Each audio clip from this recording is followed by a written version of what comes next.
So I could not use butter either. I could not use the kerosene or the gasoline and turpentine techniques. I could not use, because they are too dangerous, I could not use spermaceti.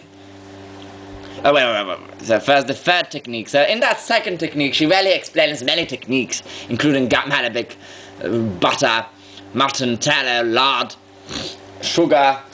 Gum arabic is like sugar almost. And kerosene. And then in the third technique, she explains the Chinese method of glossing.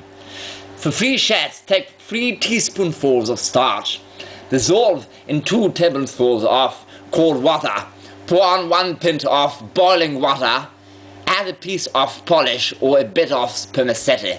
Now, this is confusing because the polish she talked about was really made out of spermaceti. It was a homemade polish made from spermaceti melted with 1 ounce white wax, 1 ounce spermaceti. Spermaceti is a solid thing, that's sperm whale thingy. So she says, dissolve, add a piece of polish. So is she talking about, is that a mistake? Is she repeating herself when she says, add a piece of polish or a bit of spermaceti? Is that a mistake? Or rewriting it? Or is it a mistake that she did not simply precise? It was another type of polish.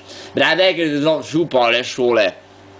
Well, anyhow, add a piece of polish or a bit of spermaceti. Cook 5 minutes, then take 6 teaspoonfuls. Then take 6 teaspoonfuls dry starch, mixed with half a large teacup of cold water. Stir this into the hot starch and use it once. Alright, so I used these 2 techniques, the starch gloss, and I used bits and pieces from these techniques and Helen White's techniques using the borax and the glycerin instead of the turpentine or kerosene and or gasoline, which are 3 extremely dangerous chemicals to use. But the glycerin is very safe. Actually, it is the I will share what I used.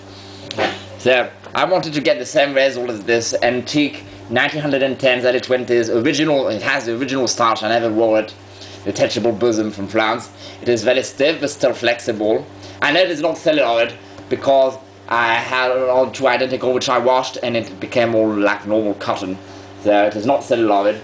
But really to have managed to achieve this very beautiful, very smooth, silky-like, literally silky-like, and extremely shiny starched texture, which is very different from the ones in the original British shirts, which look more like the Staffler starched ones I did, or the ones that using Helen White's chemist method, replacing the turpentine with the glycerin.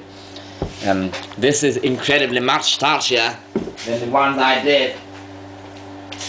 And the one I did, this 1891 shirt, original shirt from 1891, I did using the Staffler. Staffler contains soap and some oils. It is a teeny bit shiny, but nothing compared to that, and also less smooth. It is still smooth, but not silk-like, like this one. So this is another style. This is more the British style. This is more the French style. But this one is stiffer. It perceives to be. So, also, what I guess when I read that to add butter, I directly thought, damn, this is not only wax in there, there's also butter, and hence why it is quite flexible, although at least I would say 3 plies. But it is flexible because the butter makes it more flexible. So I thought I will add butter, but I will add margarine so it will be vegan. So I will mix these 3 methods, these 2 sort of, well, one which is a sort of method containing other methods, plus the Chinese method, so all of that from the same book from 1880s, and the method, the chemist method, which is also based and or completely copied from one of the many methods he learned from back in the day.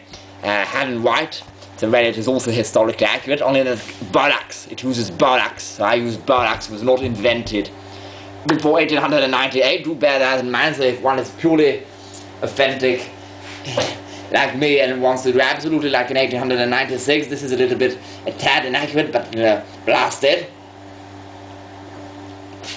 Besides, they might have had borax equivalent. And this was very cheap. It was cheaper buying all the ingredients almost than purchasing a new bottle of Staffler.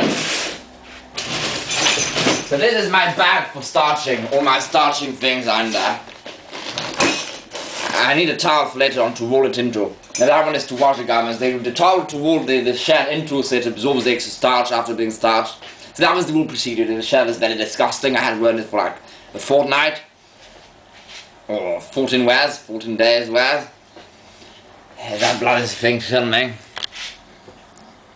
And today I did not scrub the collar inside out prior to washing because I had enough of that. I did not do it back in the day, usually. So I just put it for 2 hours and a half in the washing machine at 90 degrees alone.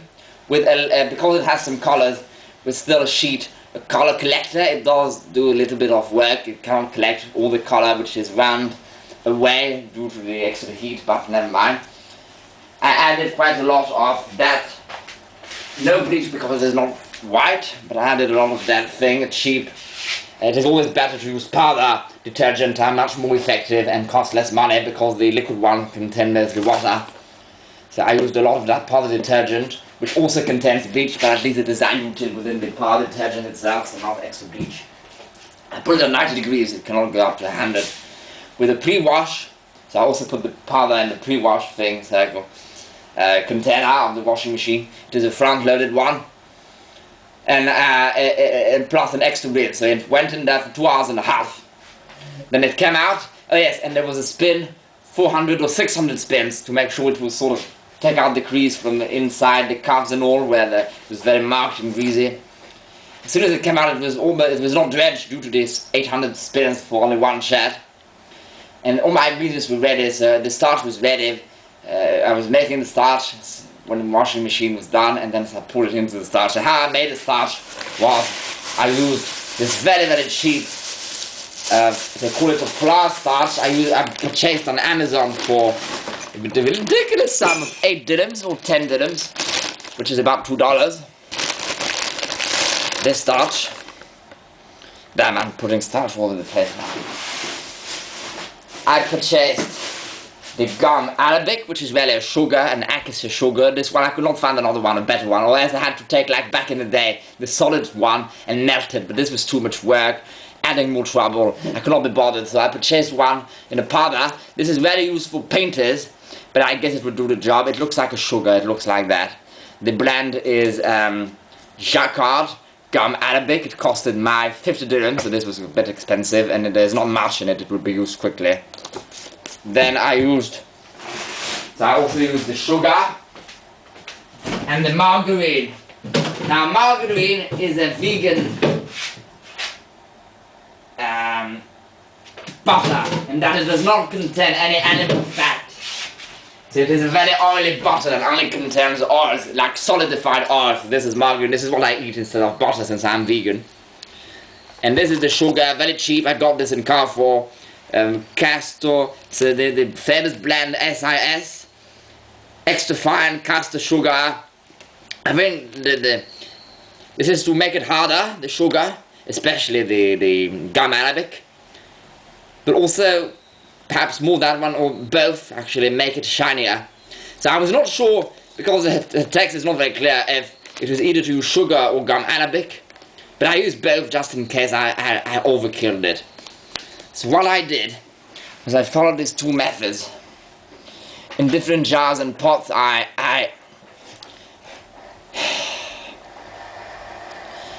first followed the Chinese methods.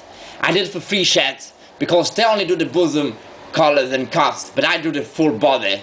So although I did only 1 shirt, I did the ingredients, the measurements for 3 shirts. And I had rather to waste ingredients, rather have to do it again. It was a bit too late, so never mind. And it was plenty enough, although it sounds like it will not be enough. So for 3 shirts, take 3 teaspoonfuls of starch, which I did, that starch, dissolve in 2 tablespoons of cold water, which I did, pour on 1 pint, which is 1 liter, of boiling water from my kettle, which I had done, add a piece of polish or a bit of spermaceti. So what I had done prior to that, instead of adding the polish of spermaceti, I added in a cooking pot in precisely